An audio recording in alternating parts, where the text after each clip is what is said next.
Olá, pessoas. Eu vou entregar mais um vídeo respondendo as perguntas sobre ah, essa série Adolescência. Eu já entreguei a análise sistêmica, né, do avô, pai e filho. Ok? E, como nós já sabemos, a constelação sistêmica familiar entende a família como um sistema integrado, um sistema mesmo, onde cada membro tem o seu lugar e a sua importância. Uma criança tem o lugar da criança, né? Mas ela tem a primeira infância, a segunda infância, tem a pré-adolescência e tem a adolescência para depois ter a adultez. Então, veja, ela vai passando por fases, que são ritos de passagem, e ela vai tendo que se ajustar no lugar, no novo lugar que ela ocupa, se é que é permitido ela ir ajustando o lugar dela, né?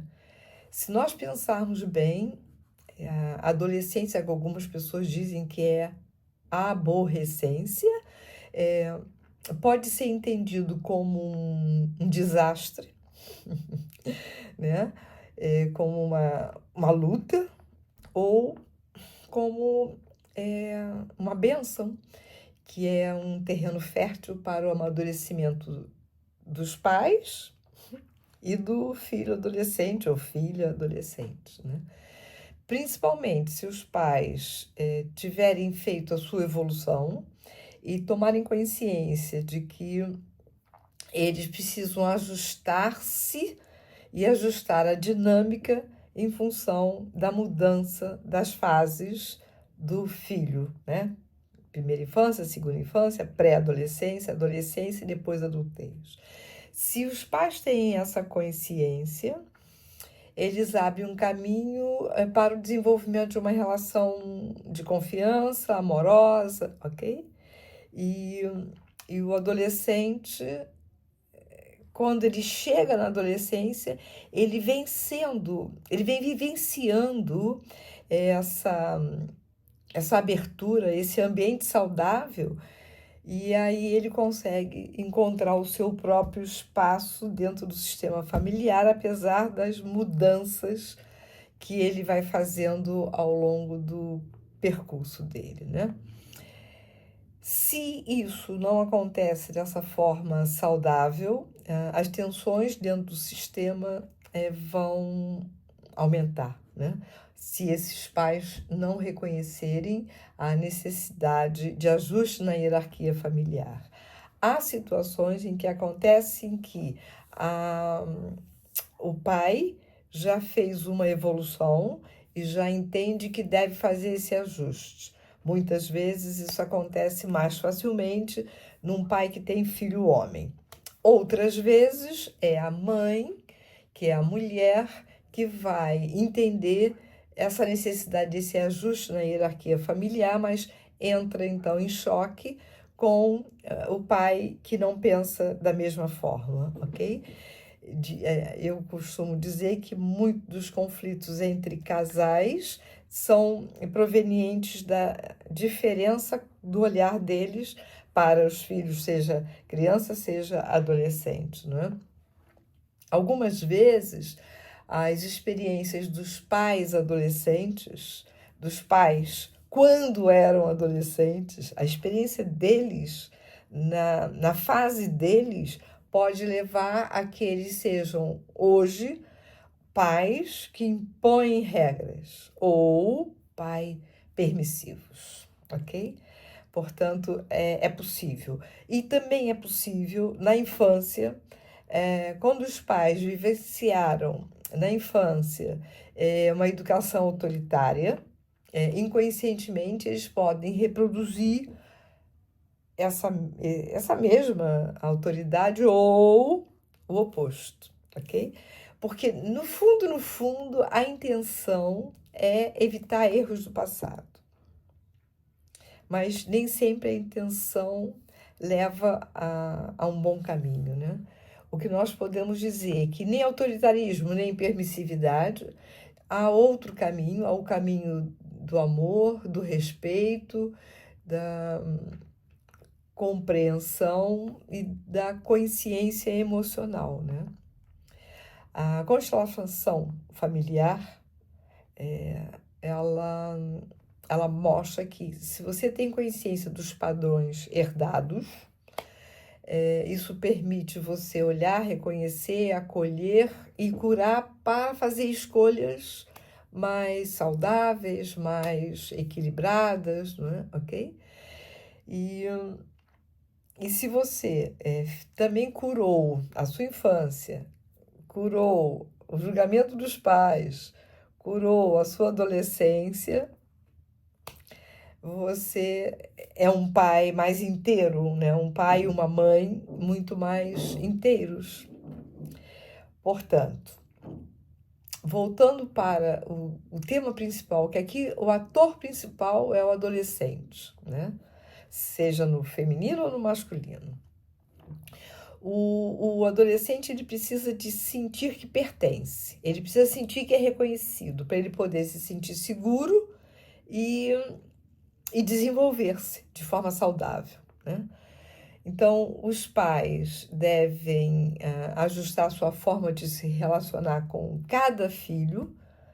Sim, se você tem 2, 3, 4 filhos, cada filho você tem que ajustar a sua forma de se relacionar à medida que ele cresce, à medida que você percebe as mudanças que acontecem em cada filho, em cada fase, sem você perder conexão afetiva, ok?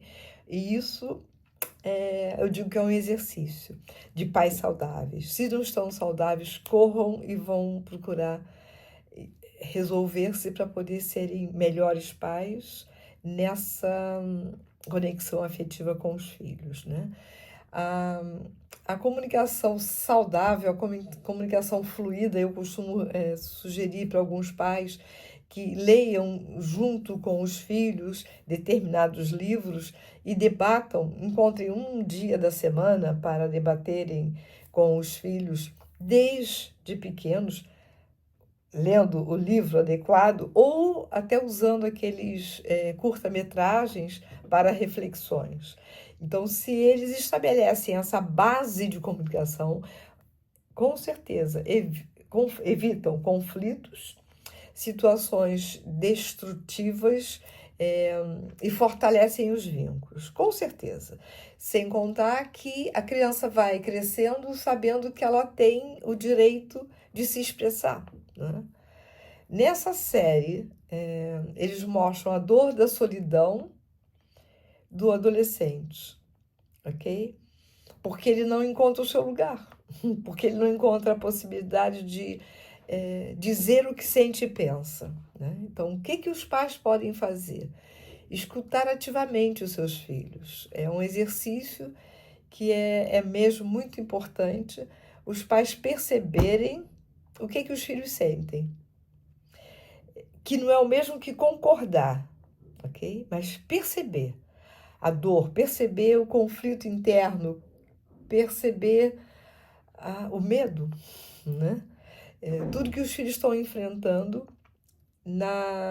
nesse rito de passagem, na transição para a entrada na adolescência, que é mesmo, em especial quando coincide com a puberdade, quer dizer, as hormonas estão aos saltos, e o jovem fica mesmo assim, num momento muito delicado. Então, se os pais desenvolveram essa base de comunicação saudável, eles conseguem abordar diferentes temas com o filho, filha, adolescente, sem julgamento, sem cobranças, num ambiente seguro, que eles possam se abrir e os pais possam reconhecer os sentimentos de cada filho e o filho ter certeza. Eu aqui posso dizer o que eu sinto e penso, que eu não sou julgado e sou até orientado. É importantíssimo, ok? A outra coisa que também é importante é mostrar os limites, estabelecer limites, né? Limites, inclusive, na expressão emocional, né? Para evitar comportamentos difíceis. para evitar que não haja amor e respeito, e porque alguns adolescentes não sabem lidar com o seu emocional e às vezes ultrapassam as marcas. Então, é importante dar limites. Assim como também a questão da liberdade com responsabilidade e com supervisão, não é? Você dá uma liberdade crescente, mas em função da responsabilidade que o adolescente demonstra, ok? Você não vai além do que ele próprio consegue. Então, você não vai dar uma liberdade total, porque ele não sabe gerir aquela liberdade dele total. E o que significa também você estar atento à privacidade dele quando ele está dentro do quarto fechado, não é? Mas se você faz esse processo que nós estamos aqui a falar, raramente o seu filho vai necessitar de se trancar dentro do quarto e ficar lá quieto. E você, sem ter ideia do que ele está a fazer ali dentro, ok? Bom, eu acho que eu deixei aqui algumas luzes. Espero que vocês gostem. Qualquer dúvida, coloca nos comentários. Se eu não fui tão clara, digam e eu melhoro o vídeo. Mas eu passei aquilo que eu sinto dentro da minha abordagem, que é existencial e humanista. E digo para vocês que se vocês têm familiares que vocês percebem que precisam dessa abordagem, por favor, passem o vídeo adiante. E apagou a luz. Ok, abracejo.